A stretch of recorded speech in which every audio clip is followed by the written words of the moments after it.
Hi everyone, it's Andy from Hobby Headquarters, and this is part 2 of building the Takom King Tiger with the full interior. Let's get started on it.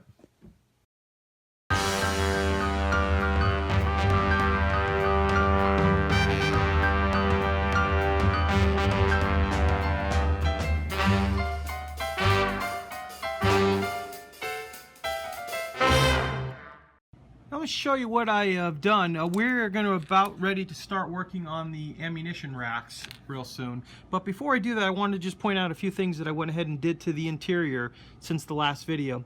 We've gone ahead and painted the radiators black all the way down inside and also decaled them up.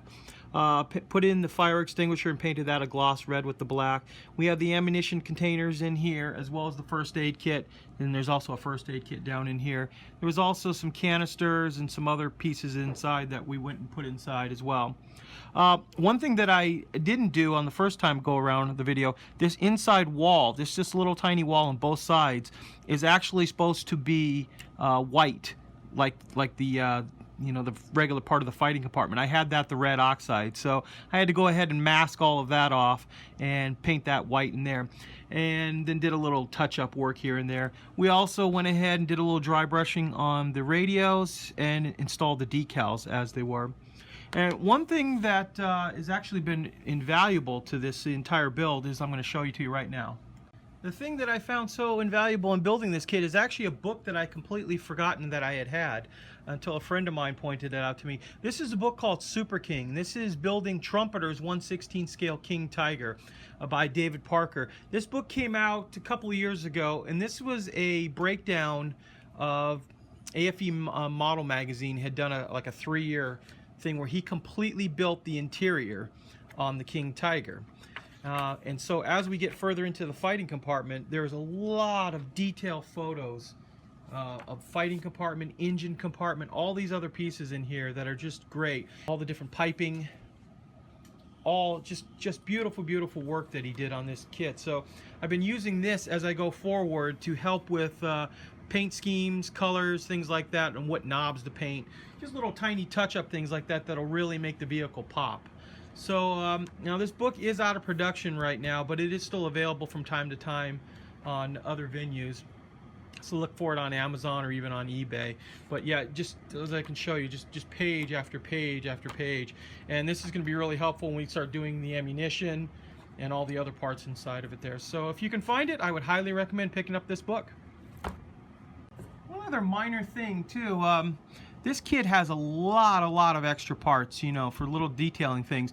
One thing that I found was really unusual is that the first aid kit and the ammunition boxes all came molded to a bottom plate, which when you go to paint is kind of a pain in the butt because you're always worried about getting either the red on the yellow or the yellow on the red because it's so close together. It's just kind of funny that they didn't go ahead and separate those pieces, especially when there's other pieces that are not even going to be seen are a completely separate piece. But just something I thought I'd point out to you there. It would have made it a lot easier painting that if it hadn't been attached to the floorboard. Okay, we're going to start assembling the racks of ammunition inside, and this is another one of those times that with all the individual parts, I wish they would have gone ahead and given us individual shells as well, because this is going to be somewhat of a pain to try to paint the individual shells. So my first one I'm going to try out here is I'm actually going to try painting it all as one unit, since all of the shells inside are not really going to be seen very well, so we can use a lot of shadowing and things like that. So we're going to glue this together, get this nice and tight. We're going to sand and fill all the little gaps in between the racks, get it nice and smooth, and then we're going to try to paint it all as one big piece. All the casings are steel, they're not brass, so that'll be a little bit easier to work with, and we also have to put the photo etch on the back end of it. So let's go ahead and try that out. Before I start building up the rest of the shells, I realized that there are the bunch of racks of ammunition inside the turret. So before we start building those, we're going to get all those assembled in there. So I decided to do a little work on the actual turret basket first. And I'm just kind of briefly going to show you me putting some of the smaller parts together, and then I'll kind of explain it after we get it all done.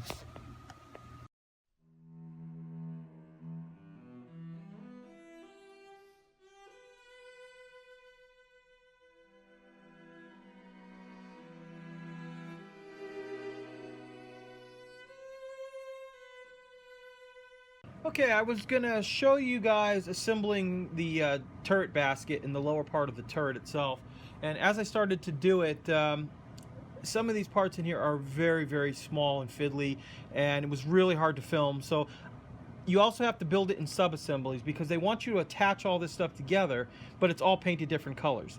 So we built some sub-assemblies that we can keep, like this is all going to be white and through here, the white interior color. This is all black, and this is all the interior color. So we're going to paint all these parts individual, let them fully dry, and then start trying to put all this together without breaking too much of it. Because if you try painting it as you go, it would just be a nightmare painting these white when they're touching on the red. So I'm going to go ahead and start painting all of that right now.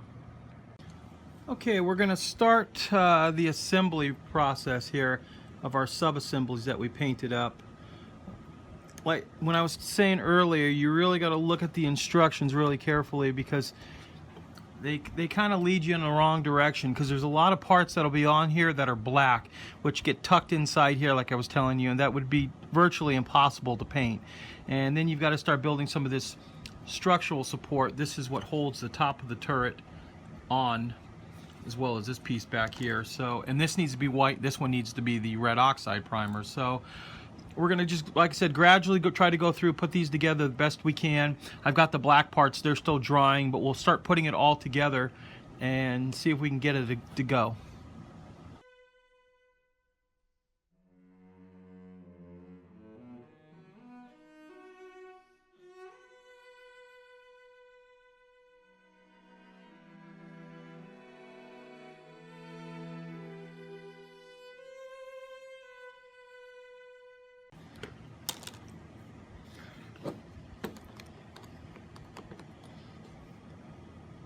Now, you'll see me actually using Tamiya glue on a painted surface right here, and this Tamiya glue will eat right through that paint, so we're not too worried about that. And then we're going to back it up with a little extra super glue on this back point. I just want the mixture of the two glues because super glue is real strong, but it has no shear strength, so you have a tendency you can shear it right off if you bang it the right way. You also have to make sure that this piece ends up on the top. So we're gonna glue this first piece into place, and between the super glue and the regular cement, that'll make a nice strong bond, because this turret basket, the way we're gonna do the display, is gonna show off and might have to carry quite a bit of the weight, so we want it to be really strong. Okay, we've got a little bit more parts we have to put into this bottom of the turret basket, so we'll use a little CA glue, super glue.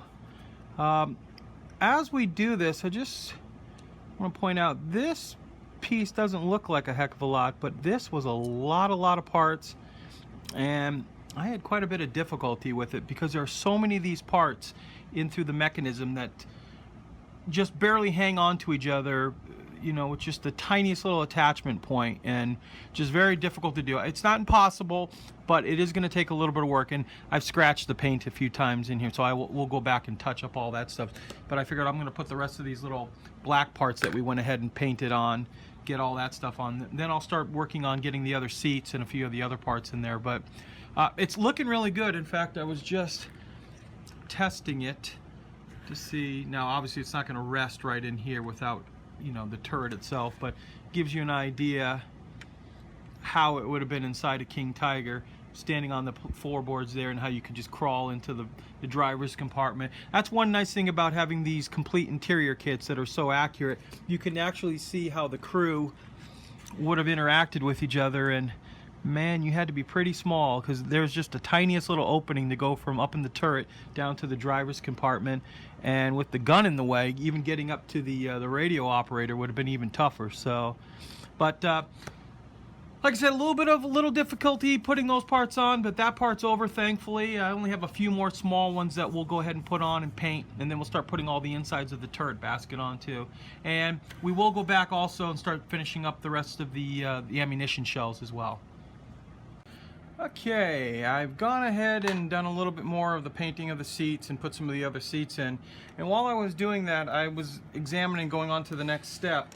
And I think I've decided how I'm going to do this, because I started putting all this fit on, and it looks really cool having the upper upper turret on, or excuse me, upper hull on there with the body. So what I've decided to do is, the way I'm going to display it is going to be a 3. It's going to have this piece right here.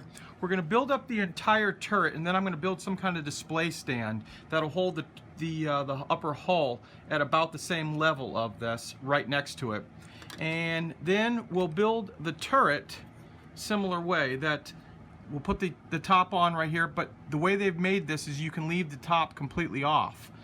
The complete top. So we'll mount it in a display base like this, so you'll really be able to see, and then be able to take this off, and if you want, stack up all the 3 pieces and eventually, you know, put it together like that. But this way, for display purposes, I'll put them all side by side.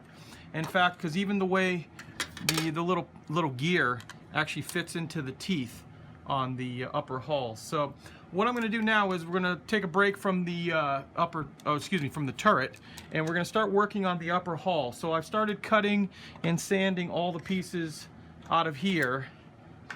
This way we'll do the photo etch, we'll do all those other things. Now they also have included a lot of extra pieces of side armor and frontal armor to give it the scale thickness and give it a little rigidity. I am a little concerned about, because there is no piece back here, this just gets glued into place. But as you can see, this one is slightly warped, so hopefully we'll be able to bend it out. And what I will do is I will also see if we can get this to fit in here and not attach it to the back of our tank. This way we'll be able to pull it on and off, but still see all the plumbing that we spent so much time putting in there. And honestly, I think if we put this like this, now that I look at it, that should take the warp out of it as well and give it some nice rigidity to the back. So once this is on here, we'll be able to just display it back here on a little stand that we'll make. I think it'll look really good that way. So let's start on the upper hull part now.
Yeah, just what I had expected. The hull is warped, probably from just being in the box. That's why I'm putting a little pressure on the sides right here to get all of this to line up properly. Now, I didn't actually glue those in yet. Those are just there right now. If I can put both sides in to make sure that it's going to line up just right. But if we let go, there starts to form a gap on the bottom. So yeah, I think I'm probably going to go ahead and glue this in as well, right there, and that should help take care of some of that warpage before we attach the rest of these pieces. I did a little fitting, fooling around with the back here and getting the right angle. I was actually able to get this to work. This little other rod will pop through here too. It's on a swivel, but was able to get it to fit in there, and actually the top will fit on there with the back glued on to the upper hull. And we've got a few other little pieces to put in here, and I'm really happy to see that, because a lot of times when you have a full interior kit like this, everything is just slightly out of scale and that the top won't fit on. But this is not the case on this kit. This kit actually goes together real well, and we'll, like I said, be able to build the top, pop this right off, and have it displayed right next to it.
as we start to put the rest of these parts on the front of here, it kind of spared you the agony of having to watch me put on all the little tiny parts. But one thing I wanted to point out to you is, as we put this on, seems like it always sticks everywhere where you don't want it to. Okay, as we start to assemble the back of the tank, there's a lot of little tiny pin marks that are used to line up all these pieces. Some of them, like these, go in all right and easy because the circle falls into the other circle, so that lines them up really fast. But a few of the other things, like that little tiny access cap, I had to mess with that a few times to get that one to go on properly. And it's the same as this one, because there is nothing to truly line it up other than that little pin, and that pin. And I was messing around a little earlier and dry fitting it. I think I got it pretty close. So we're just gonna have to make sure that clicked in pretty good now that I know what I'm doing. And then we'll go ahead and just put the rest of these little tow hooks on there as well.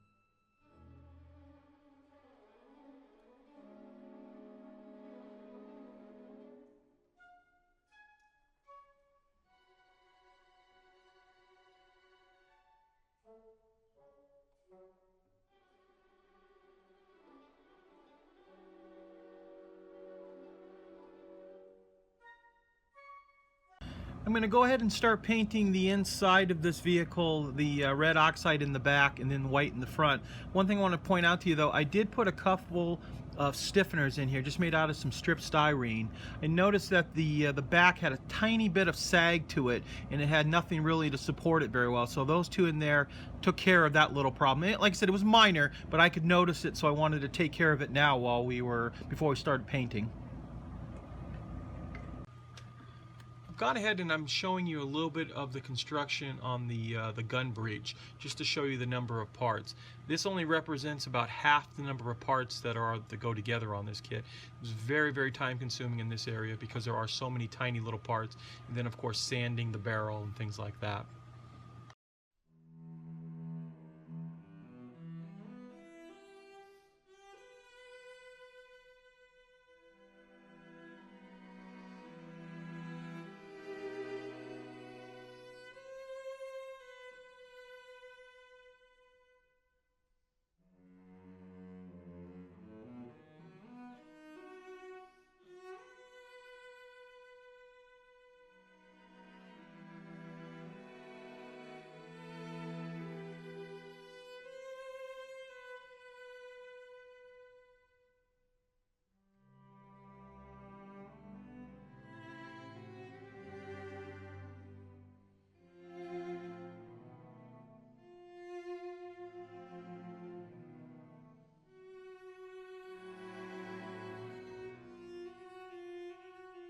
So we're finishing up some of the last little pieces.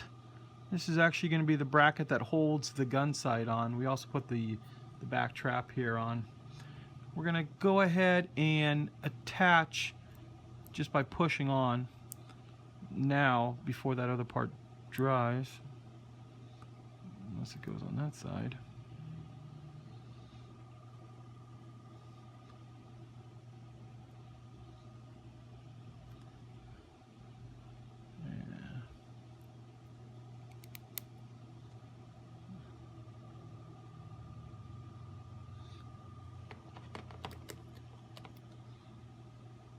Now you don't want to glue those because we want to be able to move the gun up and down, and then that will fit right up in top of here like that.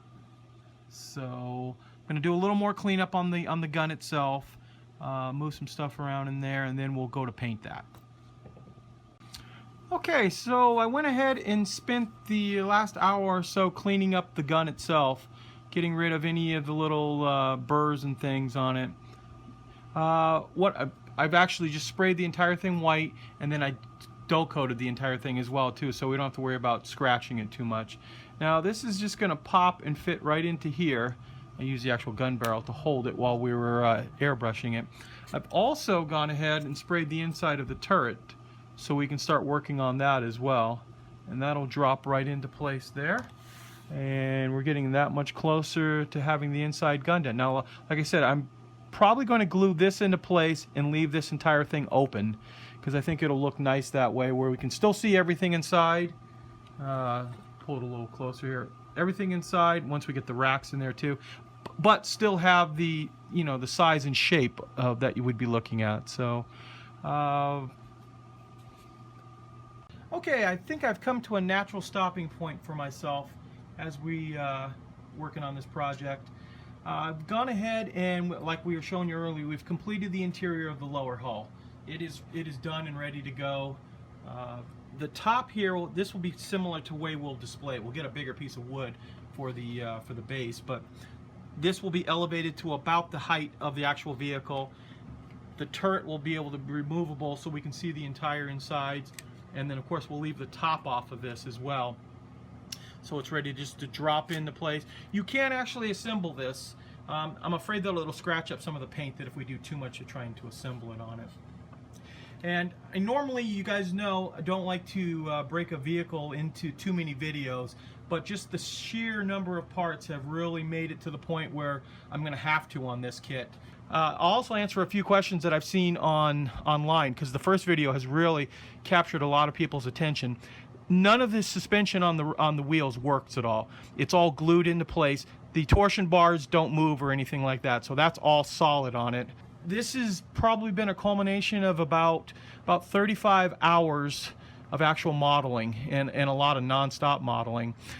So that's sorry. So that's going to complete the build for this video. The next video will be the final one. We'll be able to complete everything on it. We'll do the tracks, all the painting of the upper body, everything else on there. So we'll break this into the 3 videos, and I hope you enjoyed what you've seen so far, and please stay tuned because we have more coming.